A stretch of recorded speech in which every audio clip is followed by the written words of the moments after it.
Okay, we're back. Yes. And oh my God, wasn't that so good? Oh my gosh, I just have to say it. I cried. I have screamed that 4 times now, and I cry every time that I watch it, and for obvious reason. I have lots of good questions for you. The first of which is, I know that you did this back in 2020. So initially, the first question I really wanted to ask was, I'm sure that their stories, sadly, there are many more of them, not in quite the same fashion. But how did you find them? And then when you first found them, were they automatically on board, or did they have or harbor any kind of reservation about doing this? They did not, because I wasn't the first time to tell their story in the way I did it.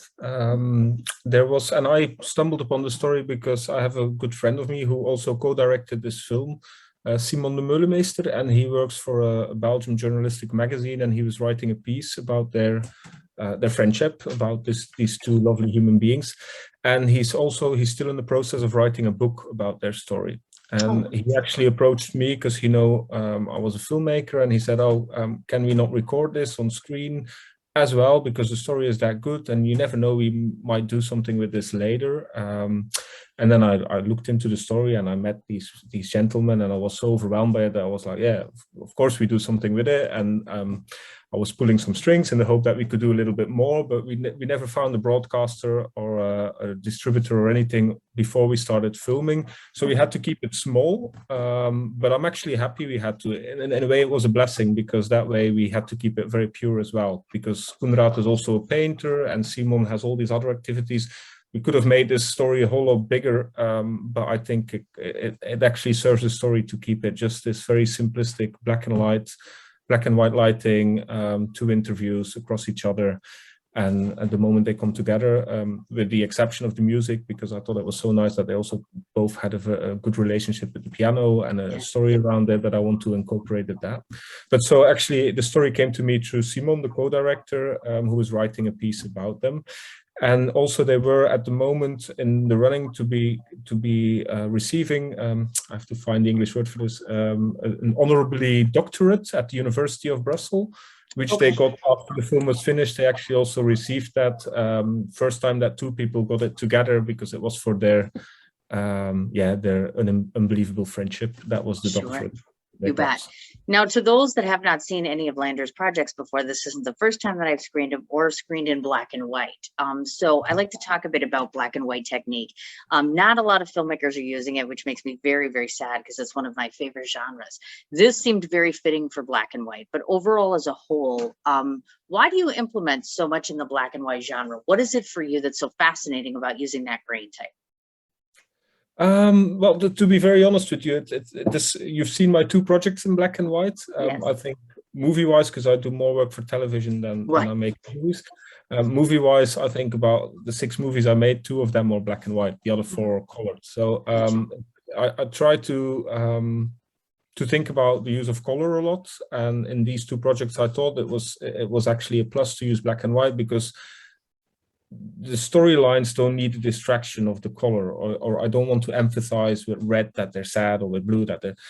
I thought that this, like I said, it was actually a blessing that we didn't have the means. Not that that was because why we went for black and white, but I think this story needed to be as pure as possible. And then I think color can sometimes distract a bit. Sure. And I do love black and white. I went to film school to become a DOP, but became a director through another kind of, all these corners in my life. And I love directing as well, but I do have a very profound love for imagery. And I think as a photographer, black and white, it has something, it speaks to you in other ways than color can do. You have to think a lot more about why you're putting the light where, and how strong your contrasts are going to be, and this and that. And on top of that, I think their faces, that's why I actually chose black and white. It's a very simple reason. I think their face is so, it says so much, the grooves they have in their face, the little hairs they have, it's elderly persons. And when people are old, I think that has the wrinkles they have, it can be so beautiful, but to bring it out, you have to have a high contrast, and you have to have very sharp lenses, and then black and white helps a lot to see that. You betcha. Now, you're a director, so obviously I can only ascertain some of the challenges and the more creative things that come along with directing somebody who's not, 20 years old. Obviously, these gentlemen are much more elderly. They've been through just legions and legions of things. So how do they take to instruction and direction? Like, for instance, I noticed, was it you telling them, or is that natural? Like when they're sitting in the chair and you're looking at them and their eyes are, you know, they're kind of down and their facial expressions and the eye movements. Was that you, or was that all natural as well? That's mostly natural. They actually, definitely Simon, he's a very good storyteller. He just has it in him, but he's actually a practicing lawyer, so he's used to speaking in public, I suppose. Okay. And he still does it today. He never retired. He still is an active lawyer. So he's very used to speaking. So he was already very good in putting the right emotions at the right time. Koenraad was very shy and still finds it very difficult today. Each time he tells his story, he does it a lot and he wants to do it. It's one of his things he wants to do in life. They give his conferences together as well, but he still finds it very difficult. He's a very emotional person. He doesn't want to show his emotions in the film. He does at some point. So he did need a little bit more directing, or a little bit, I don't know, saying, okay, maybe try this, or we start again over there. But he's also, in a way, a very good storyteller because he's very honest, and their emotions are very true. The only thing I had to keep on reminding them is, because they had to watch up, I wanted them to look into the lens, directly into the lens, so you have this feeling they're looking at each other, or at least they're speaking to you directly as an audience. So that was important for me, and but that's old or young, everyone, I do this a lot, this technique, and they always forget, and then they start looking at you because you're right next to the camera. So you always have to, no, into the lens, please. But apart from that, it was really good. The age, of course, yeah, we filmed this in the basement of Koenraad because this was just, I thought, a nice location, and we didn't have money for a studio or anything. So we went into his basement in the middle of winter, and it was freezing. So we had all these electric heaters around them because, you know, they're not young anymore. Oh, but they did all the effort for us because they're just really lovely. And the whiskey in the evenings did help a bit. I was just going to say the whiskey definitely helped. Now, most of us don't get the opportunity to interview survivors, etc., or anyone, you know, relative to the World War II genre in this regard. So talk to me a bit about, in terms of the actual takes itself. I can imagine if they're getting very emotional at moments, was it really hard? Did you have to stop and start a lot? Or are they really kind of just composed and kind of put together and sadly used to talking about it? Well, maybe just to clarify for anyone who wouldn't have noticed because of the cutting, I actually interviewed them separately. So I had one day of filming with Koenraad separately, one day with Simon separately, and then one day where they were together. Okay. Because also of the age, you know, this wasn't full days. We had to break it up because they do get tired at one point, obviously. And it's very tiring anyways for anyone, all this talking. So, and this is a film that for a big part came to life during the editing because my first edit was completely different. I actually wanted this bit of tension of, you know, he's from one side of a belief system, he's from the other. Okay, how come they're together in one room and so on? But it never felt right. I was like, no, this actually should be about the opposite, about this friendship. You have to focus on that. So I mainly during filming focused on the moment where they were together, whilst the result of the film is 90% separate and then 10% the moment they were together. Because I thought it was nice to find this parallel in the story. Like they were both young boys. They both went through a lot of hardship during the war, both from a completely different way, but they both, you know, they both were victims because they were both very young and just thrown into a family that went through all this hardship. So in the editing, we had to, you know, throw things around and really find, okay, this is quite similar, let's put this together. So it all comes from hours and hours of interview. I think I had at least 3 hours with each of them, which became this 30-minute film. So I didn't direct that much. We knew we had these blocks in the, you know, you have the war as a continuum, and you know what happened to the war. So we know, okay, the beginning of the war, we want then what happened in the middle. I know Simon went to the Dossin Kazerne, which is in Belgium, you know, the pass through to go to the concentration camps. So I had an idea, okay, and Simon as well, my co-director, even more than me, because he's a journalist, he knew the story like inside out a lot more than I did. I focused more on the emotional telling, he more on the content-wise telling. So we knew what we wanted to ask, and then we just let them talk. And it just, you know, we had a good relationship. We went there a couple of times before. So it was more of a conversation, and then all of a sudden, you know, they get into the spirit of the storytelling, and it all comes back to them, and they just tell, and it was just beautiful. So Sure, not much credit for me there. It just happened, to be honest. Well, now I'm curious, of course, because these two obviously have met one another and had all these conversations, etc. Is it a fair question to ask, and you may not know this, but their families on the opposite side of the fence? It seems as though these two gentlemen have found peace and a way to be friends together, etc. I'm wondering if their families have that same view, or do you have an intake into that? Because that might be more difficult for their relatives and things. Do you know what I'm saying? Yeah, I do have an intake on that. It is a more difficult story. Koenraad's family, the relationship he has with his family now is not easy, because he speaks out about this. I can't tell how they think politically these days. I don't know. I don't think they're still very right-wing sided or anything, but I think they find it a lot more difficult that, you know, Koenraad has a last name. We show his last name. He also made an art book about it. Sure. They get confronted. I'm talking about the past more, because his brothers were a lot older. So both his brothers, if I'm not mistaken, I'm sure about one or passed away at this point. But it did put a lot of pressure on the relationship he had with his brothers. His father never came out with his story when his father was still alive. That's also one of his big regrets, that he says that in the film, that he never got to talk this through with his dad. Simon's family, well, yeah, the whole family they all died during the war, so he doesn't have any direct family, I think, in Belgium, brothers, sisters, mother or father. But I also know that Simon, because he so openly speaks about, as a Jew in the Jewish community, to forgive and to reach a hand to the opposite side and so on, that also is not always easy. There's also groups of people, like everywhere, we live in a polarized society, who don't agree to this. But yeah, he doesn't care. He fights for what he believes in, and I think what he believes in is beautiful, so he should do. But I think it's not easy for both of them. Coming out with a story, you have all these, yeah, and definitely these days, social media and so on, everyone has an opinion, and they sometimes like to amplify it 100 times when they comment on things. And so I'm sure they get confronted a lot with, also with hatred, whilst actually what they preach is, let's not do this anymore. But right, absolutely. Now, when you started to do this film, obviously we all know that there's been a number of different films done about the Holocaust, people who had experiences, etc. What was one main, when you sat down and thought about making this, how did you want your film to vary from anyone else's?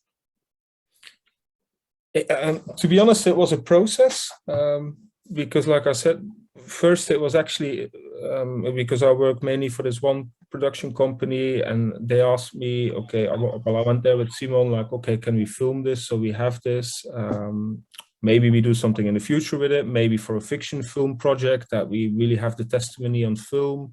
So that was lucky that we then got a little bit of fundings to, at least to the interview. And then after that, it was just hearing it. And like I said, it was a blessing that we didn't have the means. It was hearing it and thinking, okay, with the means we have, which was really not a lot, what can we do? Okay, we have 3 shooting days. We have a little bit of lighting equipment, not much more. Okay, so it has to be an interview. We can't start doing human interest or reality TV with them. We can't follow them. We don't have the funds for that. And I just thought the message, the first time I talked to Simon, the message they tell, I wanted that to come across, because I also have a family which is of mixed race. My daughter is of mixed race. My wife is Chinese. We get confronted with racism sometimes. Everyone does.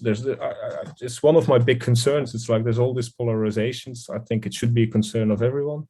So that was the main reason to take on the project and to do a little bit more with it. And also the story itself. I think it's such a great story. It's not that I own the story now. We're telling this. Lots of people do things with this story, but I wanted to really root it out also for where the project started. Like, who knows, maybe one day I want to do something else with it or something more with it.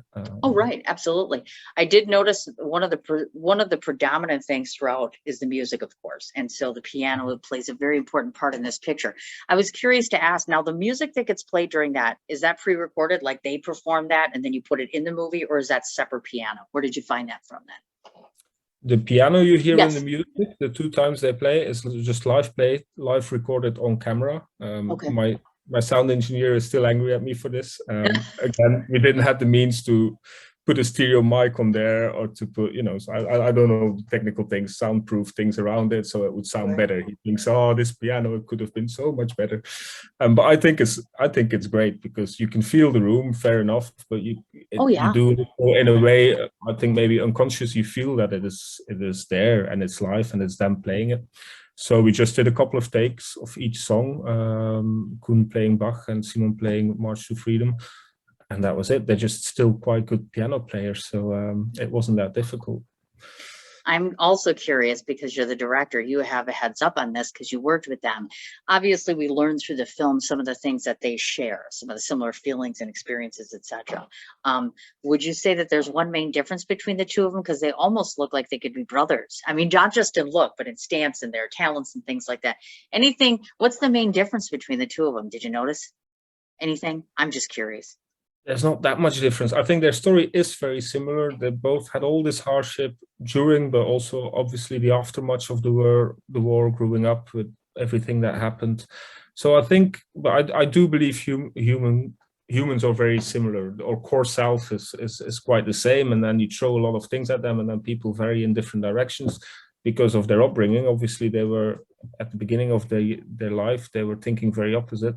But in their core self, they're the same. They love talking, they love drinking, they love being together, they love, you know, sharing stories. In that way, they're very similar.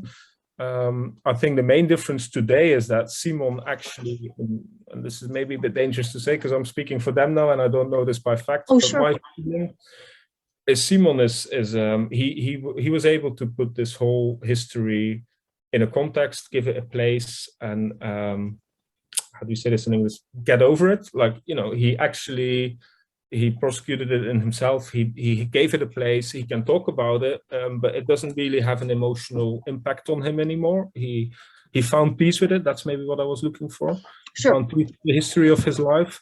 Conrad, up till today, I think, has not.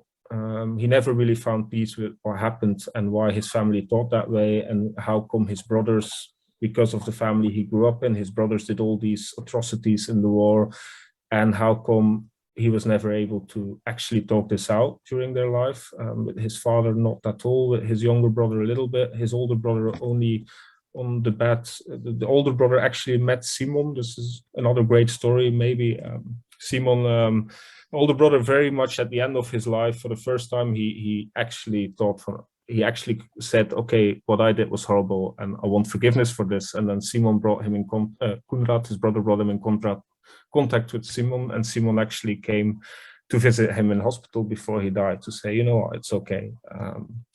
What happened, and this is just, you know, lots of people went in different directions. So I think, but Conrad still sits with this inside of him. I think, right.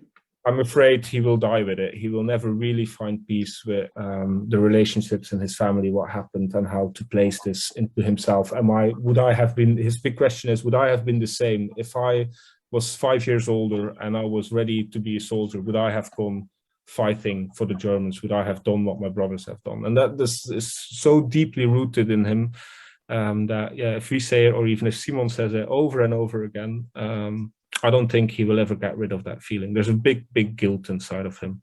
While Simon has lost a lot more, but actually find a way to find peace with it. Absolutely, you bet. And just watching the movie, some of the things, you know, like for instance, how many times do you hear this person died from despair, or cemetery of the dead is in the heart of the living? Those are just so moving and poignant points, and just, oh, it just wrenches at your heart. I don't know how you watch this without crying. I mean, I just can't do it. I'm like, it's so real and so encapsulating of your heart. I have to say, first of all, tell me, or tell the audience, I should say, as of now, how many times have you screened the film so far? Not that often. It was screened at the ECU, European Independent Film Festival, a couple of months ago. This was also an online festival in Paris. And I have to think very hard. It was screened on a festival before that. I can't remember which one, to be honest. I have to look it up. That's okay. But only 2 festivals so far, and it's selected for another 2 festivals upcoming in October and November, I think. Okay. But we are hoping to release it. It is, since a couple of months, we found a distributor for it. Dalton Nice. Yes, very nice. But I'm sitting together with them next week actually to see what we can do in Belgium, at least with the film.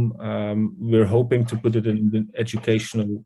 In Belgium, we have this. It's called Chef Cinema, and they Okay. make cinema for teenage school like for schools, and they go there with the class, and then they make an educational map with it, and then they talk about it in the classroom. So this is one of my priorities. That would be very nice because, yeah, it's a message, I think, for young people. It's very important to hear. And hopefully maybe a TV screening in Belgium. And I know there's one distributor in the US who contacted me who is interested, Okay. but still very hanging. I also have no idea what he would do with the film. But, you know, I can feel, I was very lucky with the ECU festival that I won the big ticket there. And then the film finally got a bit of attention. So that does help. So that's the nice thing about festivals. You do find some contacts. And absolutely, I without do a doubt. believe that the film will find a way to an audience. But for the moment, it's been very, very little. Oh, I imagine. I'm curious to ask you, did you submit it to Sundance? This definitely feels like a Sundance or a Tribeca or a Cannes film, or is that just kind of not where you're going with this? Because it's beautiful. I must say the festival circuit is also giving me a lot of headaches sometimes. Oh no! This is not against you or anything, or not even it's just there's so many out there. It's right. It's very difficult. It's sometimes very difficult for me with my different projects. I have to think, oh, this film might have a chance there, might not have a chance there, because Sure. you know, it's also a budget thing. It can get really expensive if you guess too many times and guess wrongly. So, and it was actually a big surprise for me that this film is now doing actually quite well, because it was so simple and just the interviews. I actually never thought of a big festival circuit with this film. So, oh my God, you should. Yes.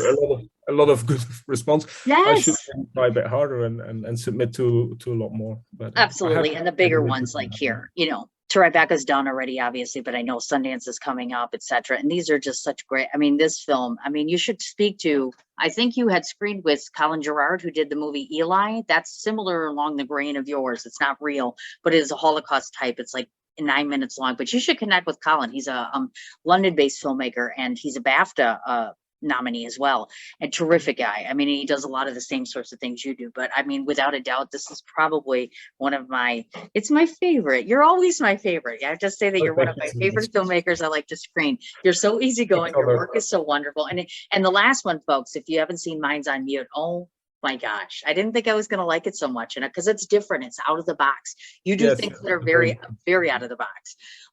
So this is what I will tell you before I ask anybody else if they have questions for you, etc. Obviously, we're going to announce winners tomorrow as far as who might win. I would love to, if it's okay, and you can think it over. I would be so honored if you'd let me screen this again at my big festival, which is Art is Alive, which is happening at the end of September. Obviously, of course, I have at least one film reviewer, if not two more, that would love to write up the film, which would be wonderful. I would have offered to send it to my distributors, but I'm guessing you don't need my help because you're already on top of that. Well, if you know anyone who's interested, I'm always. I do. Nothing is set in stone yet, so everything is still possible. So, awesome. That's wonderful. Yeah. So before, I guess I should ask folks that are in the room, anyone have questions for Lander? I guess that's a hard no. I'm hearing. Well, no. Hey, Landers. Hello. I had to make a special appearance with Cindy because she's been so gracious since I've met her. I just want to say that the last two sentences of the movie, it was bravo something, and it's so good. And I said to myself, that is my reaction to this film. Bravo, and it is so great. It gave me a perspective of the German side of a child who also suffered torture in a different way that I never really thought about before. And you know, I've lived a life of 54 years, and it just opened my mind to that other side, that there were casualties on both sides that were true casualties, and then other casualties. It seems like the German gentleman is suffering to this day, whereas the other person has reconciled. And I just thought that was just amazing to even, grasp. And I'll just end on this. About 14 years ago, when my daughter was born, I had met a woman who had actually let us use her apartment during a time when my daughter was ill, and we were on a very, very high floor, and the elevator was out, and And she was a survivor of the Holocaust from Poland. And she let us use her apartment because she was traveling. She was 80-something years old at the time, and she was teaching courses on radical forgiveness of the Nazis. And this just brought me back to that and that time and how generous she was. And she never got married, never had children. And when we went into her apartment at the Apthorpe in New York City, beautiful building, she had pictures of all these beautiful children on the wall, and those were her kids. And it was just amazing. So thank you so much for this film. I think you should definitely spread the word. And I want to add one thing too. I have a connection here in the United States in the hotel industry. I was telling Cindy about this, that we should probably talk, because we do feature-length films in hospitality, but I've always wanted to put together a short film festival that's feature-length, and it's on a pay-per-view buy basis. Nice. So we should definitely talk also. Absolutely. Thank you very much. Yes, I can connect with Lander as well. See, everybody loves you, Lander. It's just that simple. So it kind of goes without saying. So before I forget, because I'm all about shameless promotion all the time, constantly. So Lander, tell everybody how they can find you, because of course this is a recorded interview that's going all sorts of places. So tell us what's up next for you, and then how to find you on social media and otherwise. Okay, maybe I'll start with what's up next. I'm also releasing another documentary, which is called Between Us, feature-length documentary about drug abuse. So if you want a sneak preview of that, you can always contact me. Yes. And I'm working on my first feature fiction film as well. I'm in the process of writing. This is still a long time, I think, before I will get there, but that's just my main focus for the moment. And you can reach me, I think the easiest is by email. It's Lander, which is LANDER _ Haverals, HAVERALS @hotmail.com. Or you just look for my name on Facebook or Instagram, and then you will find me as well. Or Vimeo, you can find me through Pure Madness Productions. This is one word, Pure Madness Productions. There you can see all my projects and trailers and so on. So. Oh, that's wonderful. This is awesome. I'm so excited. And the other thing I wanted to mention to you is this year I'd reached out to, I don't know if you saw the Oscar-winning movie Collette, which is, again, this is a woman who has literally went back to visit Auschwitz camp, etc. It's beautiful. Won an Oscar this year. I tried to get into my festival this year, but next year. That's another one you should check out. It's just, it's mesmerizing. And as it turns out, I'm actually Facebook friends with one of the gentlemen in your movie. So one of these days I got to send him a note and say, oh my gosh, I'm so moved. I'm afraid to talk to them. Like, they're really lovely. They will definitely answer you there. Absolutely. They're terrific people. And I'm like, okay, so all I can say, my friend, is this. I have to say to you that obviously everybody in the room and everyone knows that it's been a very tough time in this household between a broken foot and long-term cancer treatment. It's been very rough. You have given us a gift, whether you know it or not, which is being able to watch your productions brings about, well, the last one brought about lots of smiles, because we're like, trying to figure out Minds on Mute, and I'm like, what? And so I still let it process in my head. And this one allowed me to cry when it's not okay to cry, because it seemed perfectly okay to cry. And you're such a wonderful storyteller. You find the most wonderful, wonderful things to pick out of someone's story, and you shine it in this beautiful production. Beautifully made. I hope you win, because I absolutely love your film. I hope you'll let me screen it again. Thanks so much. Sorry about the technical issues. I mean, this is, thank God for Michael, because I don't know what I'm doing and I'm not used to this whole thing. And I'm sorry if I kept you up late. It's probably like, it's not too late there, is it? Oh, it's just 8 o'clock. So that's that's not bad. Oh, that's right. Your daughter was running around, etc. Yeah. Yes. So please promise me that you'll never give up storytelling, because really, truly, you have a gift for this. And I can't thank you enough for coming back again. I appreciate it. All your patience, everything. It has been just a delight. Before I sign off on this one, because we have the next block coming up in about 5 minutes, you can sign back on to see. I'm going to try to say Anagnorisis, which is another international film, beautifully, beautifully made.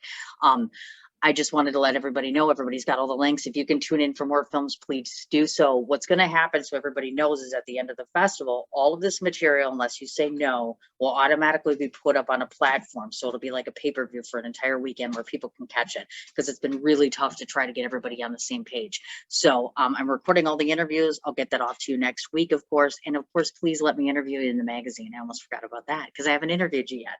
I would absolutely love that. So I'm sending all my love. Signing off for now. I'll be back on in 5 minutes with the next block. We'll see you soon, guys. Thank you so much, Cindy. It's Anytime, sweetheart. unbelievable that you make this happen, even with all the hardship. Oh God, privately and in the hardship world. every 5 seconds, doll. I got to tell you, but we're going to keep moving along. I hope to see you all afternoon, dear. It's Bye, amazing. guys. Thank you so much. See you in 5.